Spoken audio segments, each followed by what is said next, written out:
Alright everybody, welcome back to a brand new video. Today we're reacting and having a discussion about a video from Straz. It says, Dead by Daylight isn't killer-sided with proof. So I'm glad that we have yet another video talking about this topic.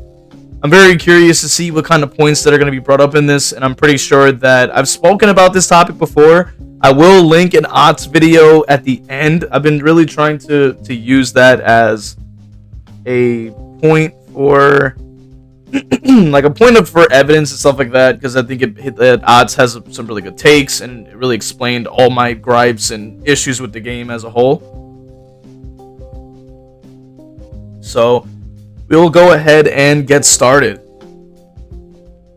On average, more games end with the killer getting 3 or 4 kills than 1 or 2. So that means Dead by Daylight is killer-sided, right? Not quite. Dead by Daylight has one of the most unique player bases, and by unique, I mean 2 sides that hate one another and feel as if the game caters to the other side. The reality is, both sides get nerfed and both sides get buffed, but each change seems dramatic because you equate the changes to your own experiences. I do agree, though, that both sides do get nerfed. I do still think, though, despite the fact that I do only play killer, I do think that there's still a lot of changes that have occurred to both sides that are definitely leaning towards the survivors getting more bang for their buck in that sense. And it's a long list. If you really want to know the specifics, that's a whole topic on its own, literally talking about the changes to multiple different changes that can have occurred that have only hurt the killer side as a whole. While changes for the killer, well, there haven't really been any changes, I think, for Survivor that have made such an impact that completely changed, like, the experience. I really don't think that's done much to make it any worse for them at all. I think it's only just been a bunch of just drop kicks to killer side, which is absolutely insane. But, we're still going to see what's next. Log on to play Survivor and lose against Freddy 5 times in a row, buffing Freddy might seem confusing to you, but that's because you're projecting your own experiences on others. Dead by Daylight isn't killer-sided. Dead by Daylight isn't survivor-sided. You're simply falling victim to the anecdotal fallacy. What? The anecdotal fallacy occurs when... Now, I do agree with this as well. The anecdotal fallacy is definitely very true, because that's all we can kind of base our stuff off of, and that works off of discussions with MMR, discussions with skill level, discussions with survivors, and even we had a similar discussion on stream in the past. Like, we were talking about the like 4% on like when you hook them, right? Like, you get everybody down, and then when you start hooking, there's a 4%, and then you're like, great, now the game completely shifted and I lose. And because of that, you have to try to move accordingly. And it makes sense that the anecdotal fallacy even exists, because there's nothing definitive to give us a metric for MMR level, and nothing to give us any actual data, because DVDs, DVDs, like, they're very tight-lipped when it comes down to topics like that, and coming down to data and all sorts of things like that. It's very difficult to want to get into that as well, When somebody uses their own personal experiences to draw a broad conclusion or generalization, rather than relying on evidence or logical reasoning. And you can go on Dead by Daylight Twitter and see hundreds of examples of people falling victim to this logical fallacy in no time at all. When v.h.s.x posted on Twitter saying he wanted syringes removed from the game, it sparked quite the controversy, and almost every single person in this discourse fell victim to the anecdotal fallacy. Anybody who's curious about me talking about that topic, I'll have that linked at the end of the video as well, because that had a lot to discuss, and I fully agreed with v.h.s.x in that way. And I think that v.h.s.x saying it, I think, added more to the argument that Survivor really does need some balance changes that can help equalize the playing field. Because if somebody like v.h.s.x, who plays both sides, is saying that an add-on like that needs change and needs to be nerfed in some kind of way, I think I would trust him. I think I would trust his opinion more than anybody who only plays the survivor side in that sense. Because what it seems like when I see a lot of survivor players, like survivor only players, it really just doesn't seem like they really are willing to hear much about the other side and what that experience is like.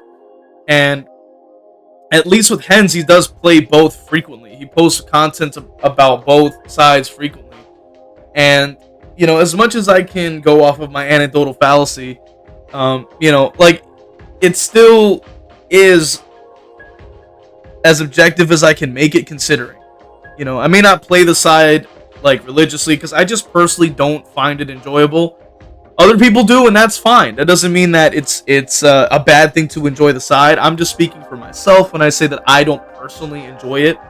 I find it very uninteresting, and that's fine. But when I am going against, like, very strong things, when I am looking at it from the standpoint of, like, I'm going against the strongest things that I can, and I'm playing at the highest level that I can get to, and it's just and I am playing, and I'm coming from a perspective as well that I mainly play the weakest killers in the game, which already makes it even harder on myself because I'm playing Ghostface, which is the second weakest in the game. I'm playing, Trapper on occasion, I guess. Myers with, stuff like that. Chucky is also got gutted pretty bad. Characters like that, because I just enjoy the licenses more than anything. From that perspective, like, a lot of things are super impactful for those killers that are weak. And I'm going to link the Otts video and the syringe video in the end, because I want to sort of kind of give you guys an example of what I'm talking about, because Otts breaks it down piece by piece, and I sort of talked about, my sort of thoughts on it and opinion, and it's very good to kind of bring more attention to that. Start with Hens, who's arguably the most qualified person to speak on this topic. He plays both Killer and Survivor. He has thousands of hours in Dead by Daylight, and he's experienced Dead by Daylight at a competitive level where players try to optimize every little bit of the game. So does that mean Hens is right by saying syringes should be removed from the game? No. Does it mean he's wrong? Also no. Hens' perspective is one of the top 1% of players in Dead by Daylight, and although his statement might be true in his experience, it may not be true for others, which is why we see such an insane discourse from Hens' proposal. Let's insert the perspective of another person. Let's just call him Chris. Chris just started playing Dead by Daylight. He plays Survivor and really struggles to escape from the killer because, let's face it, Survivor is difficult when you first start playing the game. He still doesn't know what half the killers do. He isn't familiar with any of the maps yet. He just runs to hide anytime he's in the killer's terror radius. For Chris, he has only about 4 syringes saved up. He's tried to use them a few times, but only once was he able to do it successfully. He almost never sees anyone else in his lobby bringing syringes, and for that reason, Chris thinks the idea of getting rid of syringes is dumb because they're hard to use and hard to get. Is Chris wrong? No, not at his experience level, but is he right? Also no. Now, there's hundreds. I kind of see the idea that Straz here is trying to say that because of the anecdotal fallacy type of thing, it's making everybody sort of display their opinion from their perspective. Now, to be fair, though, I do think that the experience level of the person speaking about an opinion does also matter. And when I'm speaking, I'm always thinking about it from a competitive fairness sort of place, place where I want the experience to be, competitive but fair in a lot of ways. And I do think that Survivor has a lot of things that is very unfair, and I do think is very uncompetitive and very uncounterable in a lot of ways. Which, once again, I will link the Otts video talking about certain things, talking about that the balancing. But once again, speaking from the perspective as an M1 focused player, I mean, it's pretty easy to see it. Like, you play Ghostface and you're getting hit with any exhaustion or literally just finesse and dramaturgy, you pretty much will never get the hit. And you pretty much can't catch up at all because you already, took all that time to walk up to them, and then they boost off, and then you're like, well, that was a waste of time.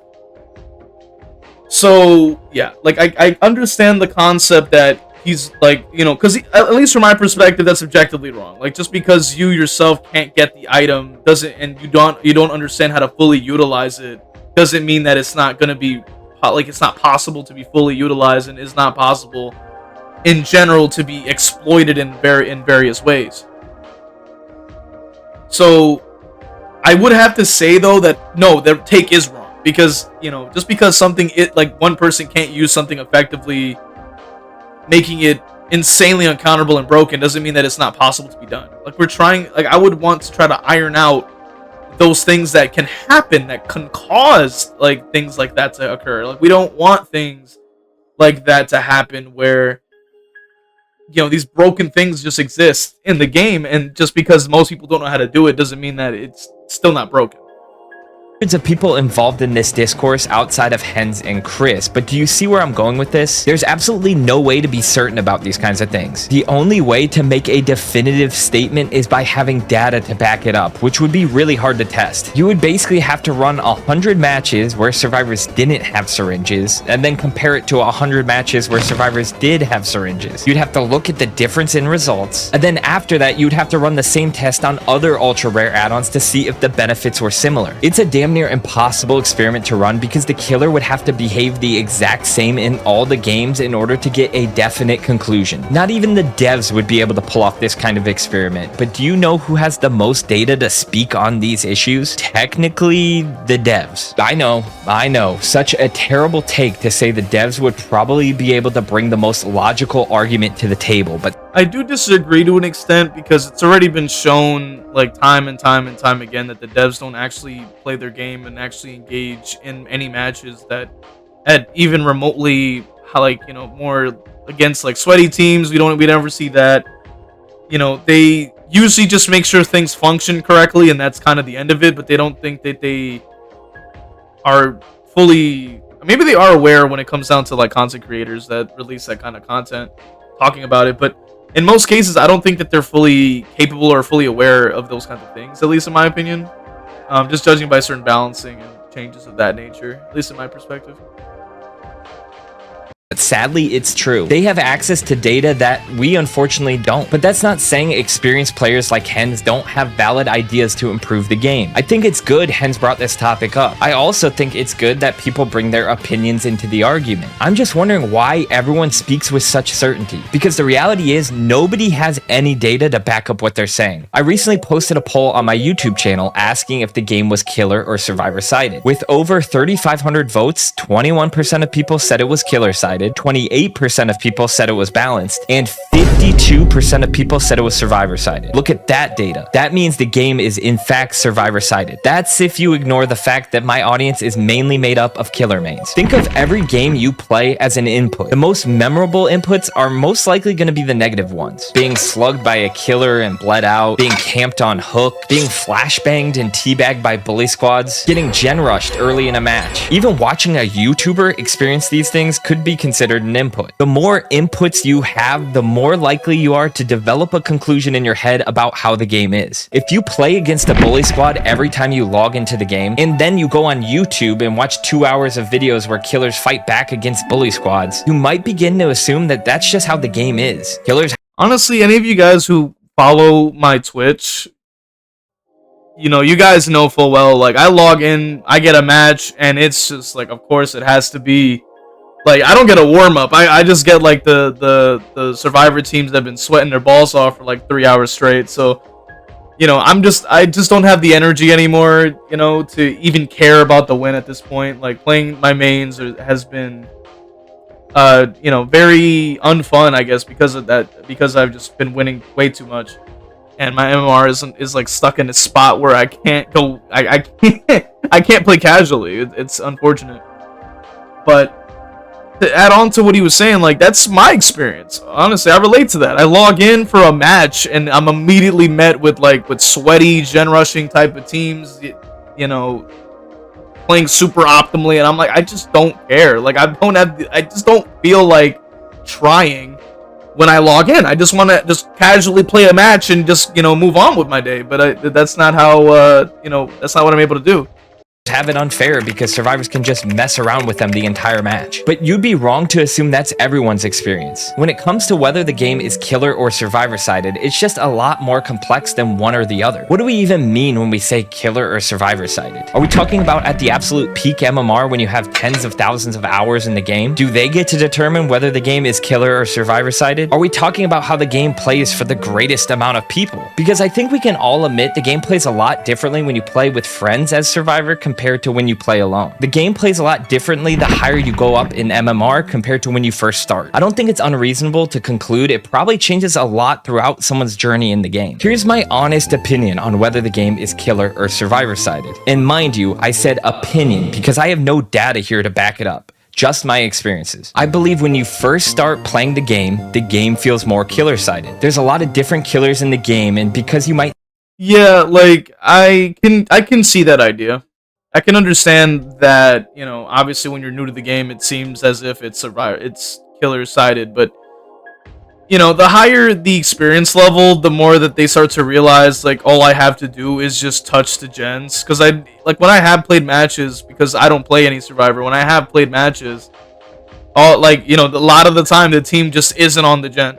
Like, you can, and because of the HUD changes, you can even see what they're doing, and they're not on gens. So it seems as if, like, there's, like, almost, like, way more time to play killer on that side of the coin. But then when you are going against dedicated teams that only want to rush out those gens and only want to win the game in that sort of way, then all you ever see is just a gen flying every 2 seconds, and it therefore makes it less interesting and less fun to play against, and therefore seems that it's going to be survivor-sided in that kind of way. And the reason that I believe that it would boil down to a survivor-sided experience is because of the fact that there is a lack of input that they need to really do. Because of the fact that there's not any passive slowdown. Every single second is 1% of a gen. And if there's 3 people working on them, that's 3 gens all getting 30% at the same time. Or 15 or 20 or however long the chase would take. And then the extra time added to pick up and then hook. That's an extra 5% of the gens. And, you know, if you do have a team that is focused on doing those things, and not walking around the map and looking at the sky, like, you know, like that would be something that would make you lean toward that idea. And especially if you look at the comp scene, it works the same way. You know, 9 times out of 10, you're not seeing killers just walk out with 4Ks. I think that is like a standout even in the comp scene where they're supposed to be optimizing, you know, as much as they can, especially you know, obviously within a rule set, but even then, right? And even then, they still win a vast majority of the time. So it just seems pretty easy to see that. I mean, it's not that hard. I understand that, like, maybe people that have not, maybe, like, they usually harp back to, but solo queue. And it's like, yeah, but that's a skill issue on your teammate's end. And that doesn't necessarily mean it's the killer's fault at that point. Or you really just have to blame your teammates at that point. Because if they're actively not playing well, then that's their own fault, right? And that has nothing to do with it being killer-sided. It has nothing to do with it. See a new one every game. It takes a minute to figure out what each killer does. I remember when I was new, I played against a doctor, and I lost. So I went on YouTube to learn how to counter him. But I didn't run into another doctor for a couple weeks. By that point, I had already forgotten how to counter doctor. That's an experience I had for a lot of killers, and I wouldn't be surprised if this has happened to other people too. As a new survivor, I also really didn't understand how to loop. I had no idea what the concept of 3-genning was, and I didn't know how to work with others efficiently. At the beginning, it definitely feels, keyword feels, killer-sided in my own experience. As I've gotten more experienced, it definitely feels more balanced. I'm not gonna say it feels survivor-sided, but I will say I've gone up against a Swift that's just so efficient and so good. It feels like there's nothing you can do as a killer to win. But does that mean the game is survivor? But that's the concept that I was discussing earlier, is the fact that you're fully capable of just efficiency across the board in that way. What can you do as a killer? The only way that you can counter that is if you have the right killer within the S tier, like Nurse or Blight or somebody strong, and you need to be efficient with that killer to even have a chance. And even then, that it might even be luck at that point, because like it's essentially a bunch of kitchen timers saying that you have to get this thing done under like 10 seconds. You need to down them under 10 seconds. You need to be able to hook them in under 3 seconds, and then be able to move on to the next chase as soon as humanly possible. And that's not always possible with every killer choice. So that to me is why I lean towards the fact that it is a survivor-sided game, because if you're fully capable to be as efficient as you possibly can be, and you cannot even have a flying chance with any other killer choice you have, it's just insane. then it has to be survivor sided. And even furthermore, I've gone against teams that don't even use gen perks, and they can literally rival the speeds of gen perks, perk focused teams, if not be exactly the same speeds. And it's obviously anecdotal, but it still is leaning to the idea that if that is a possibility, then that's what it seems like. I mean, which probably means more it's like Swift per se, but still, it's still very difficult to deal with that kind of thing, and I think that it's very hard to say otherwise in that type of sense. But yeah, let me know what you guys think in the comments, man. We'll end off here. If you want to watch the rest of Straz's video, it'll be linked in the description. Support Straz by watching his video, man. But with that being said, let me know what you guys think in the comment section. Support my channel with a sub, a like, and consider checking out those links in the description to support the channel.